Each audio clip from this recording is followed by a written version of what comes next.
Yes, I am back again on the highway of change. Sorry, I've still got the old logo up there, but I will get it changed soon. Honest. To answer another You Ask, I Answer question. You know I like doing these, don't you? Takes a while, but I do like doing them. This one especially piqued my interest. It was actually one of two which had been taken from my PM versus CM PMI Kenya gig I did recently, and they were asked by a Charles Niyagaka, who is a network designer for Adrian Kenya, a provider of technology and EPC solutions for engineering, procurement, construction, all in East Africa. The questions were: number one, how would you measure business readiness and such parameters in change management? The second one was, are there metrics for behaviour change and such? Well, I'll answer both, but I'm not going to do it in this video, okay? I'll save the one about business readiness for another time. So today I'll answer question 2. Are there metrics for behaviour change and such? Referring to the behaviour change session in my Fundamentals of Change Management course, I state a few things about behaviour change. Behaviour, which is sometimes called behavioural behaviour change, which is sometimes called behavioural science, works from a more realistic understanding of what makes people tick, right?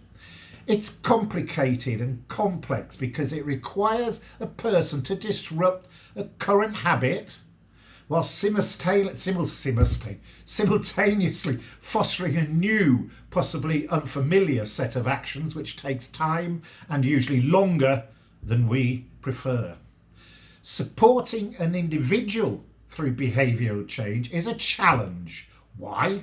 Because every individual needs to be engaged on their terms, having their questions answered and in their individual context. Easy for you to say. It's also about moving from telling people what to do to helping them actually do it. So not just using communication, but thinking about the whole range of ways we might change the environment which influences people's behaviours. And talking about the environment, there's 4 main factors that actually affect people's behaviour. Number 1, people. Yes, of course. This is about the way people actually do their work and the way they interact with each other. Structure. This is how an organisation is structured and how those structures interact with each other, not at the level of people. Environment. This is related to both culture and to the physical environment in which people actually work. And the 4th one is technology. This is specifically about the technology people use for different aspects of their job. Excuse me one moment, I'm just going to have a sip, okay? Nothing like a nice cup of tea. Lovely. Okay, back to the question. So, given this, what I consider, or what many consider, a relatively new discipline and complexity, where do you actually start with trying to establish metrics for measuring behavioural change? Well, yeah, as always, I'm going to try and give it a go, but in collaboration with my trusted friend Google. So I have to give a shout out to a great article by a company called Change Compass, called The Ultimate Guide to Behaviour Change, for some of this content. Search for it. It's a great article, I can assure you. A key part of behavioural change is to recognise that behaviour, by definition, must be observable in some way, shape or form. A behaviour can be verbal, it can be non-verbal, or it can be a physical behaviour. However, a behaviour cannot be a perception or thinking, since these cannot necessarily be observed nor displayed. Another feature in behaviour change is that the behaviour to be changed is from a current state to a future state. And I keep on talking about that, but that's what change is all about. The quantum of the change determines the complexity of the change required and the extent to which a series of change interventions is required to achieve the desired future state. This actually means if the behaviour change is easy from the impacted person's perspective, then the change approach can be fairly light and doesn't need to be complex. However, if the quantum of change is large, then a heavy design of change interventions is expected to achieve the outcome that people want or the project wants. Measuring behaviours is absolutely critical because without effective measurement, it is difficult to ascertain to what extent the desired behaviours have been obtained and sustained, of course. It's the old adage, what gets measured matters.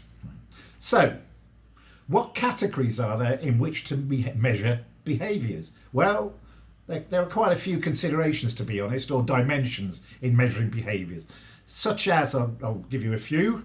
Time. How long would you want to measure the behaviours to ensure that they have been fully embedded and incorporated into business as usual? Typical practices is several months after go live. Tracking reinforces behaviours, which means the longer the tracking mechanism continues, the more likelihood the behaviour will last longer. Kind of makes sense, doesn't it? Level. This is the behaviour being measured, is the behaviour being measured black and white in its determination? In other words, is it easy to categorise if the behaviour has occurred or not? Or are there different levels of behaviour achievement? Thirdly, frequency. How frequent is the behaviour being displayed? Is it that the goal to promote the frequency of the desired behaviour, or are there certain limits expected? And finally, I think it's finally, situational. Ranking and classifying behaviours should also always consider situational factors that people are in. All right. I hope that makes sense. All right, moving on. What are some of the ways in which to actually measure behaviour? Here's some common examples. Managing rating based on actual observation. Looking at people. Video recording, just like I'm doing now. Phone call, listening. Attendance, like at training. Testing. System or digital reporting that tracks behaviour in a system. Call it usage and adoption if you want. Employee-wide surveys specifically designed to focus on targeted behaviours.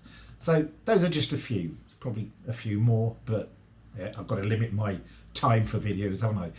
Successful and fully embedded behavioural change is almost up there with the holy grail of change management, usage and adoption. In fact, it's actually kind of aligned to usage and adoption as well in achieving successful outcomes, but this is not always easy. However, if you have the right focus and adopt a structured approach to design behaviour change, this will definitely this will ensure initiative success. Don't be afraid of experimenting to test different ways in which to drive behaviour change. Keep iterating with different approaches to drive the full adoption of behaviours, which in turn will then ensure the full achievement of the initiative's benefits. Right, before I finish, there are two models I just want to run by you. Check them out on Google after I finish. The first one is a behaviour change model from a Dr. B.J. Fogg, a Stanford professor who founded the Behaviour Design Lab at Stanford University. The Fogg model is incredibly simple and practical. It is grounded and backed up by significant empirical research and not just an opinion. And it highlights 3 key elements that must converge at the same time for behaviour change to occur. Number 1 is motivation. Different motivators have different impacts on behaviour. Number 2, ability. This refers to how easy it is to undertake a behaviour. Some characteristics include time, money, physical effort, brain cycles, or ease of understanding and processing the task at hand. Social deviance, the extent to which a behaviour is out of the social norm. And non-routine, that's behaviour that disrupts an existing routine. And the third one is prompt/trigger.